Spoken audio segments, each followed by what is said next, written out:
కార్మిక శాఖ మంత్రి గుమ్మనూరు జయరాం తెలుగుదేశం వైపు చూస్తున్నారా? ఆలూరు నుంచి తప్పించడంతో తీవ్ర అసంతృప్తితో రగిలిపోతున్నారా? వైసీపీ పెద్దల ఫోన్ చేసినా కూడా స్పందించడం లేదా అంటే అవుననే సమాధానం వినిపిస్తోంది.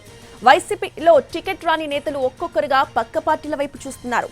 ఇప్పటికే కొందరు వైసీపీ కండువా తీసేసి మరో కండువా కప్పుకున్నారు. ఇక మరికొందరు అదే దారిలో ఉన్నారు. మంత్రి గుమ్మనూరు జయరాంను కర్నూలు ఎంపీగా పోటీ చేయించాలని వైసీపీ హైకమాండ్ నిర్ణయించింది. అయితే ఆయన ఆలూరు అసెంబ్లీ నుంచే పోటీ చేస్తానని అంటున్నారు. దీంతో అధిష్టానం తీరుపై జయరాం అసంతృప్తిగా ఉన్నారు. తన ప్రత్యర్థి విరూపాక్షిని వైసీపీ అభ్యర్థిగా ప్రకటించడాన్ని తట్టుకోలేకపోతున్నారు. ఎలాగైనా ఎమ్మెల్యేగానే పోటీ చేయాలని జయరాం పట్టుదలగా ఉన్నారు. దీంతో వైసీపీ ముఖ్య నేతలతోనూ మాట్లాడకుండా ఫోన్ చేసినా కూడా రిసీవ్ చేసుకోలేదని తెలుస్తోంది. ఎవరికీ అందుబాటులో లేకుండా అజ్ఞాతంలోకి వెళ్లిపోయినట్లు తెలుస్తోంది. సోదరులకు ఫోన్ చేసినా స్పందన లేకపోవడంతో జయరాంపై అధిష్టానం ఆరా తీసినట్లుగా తెలుస్తోంది.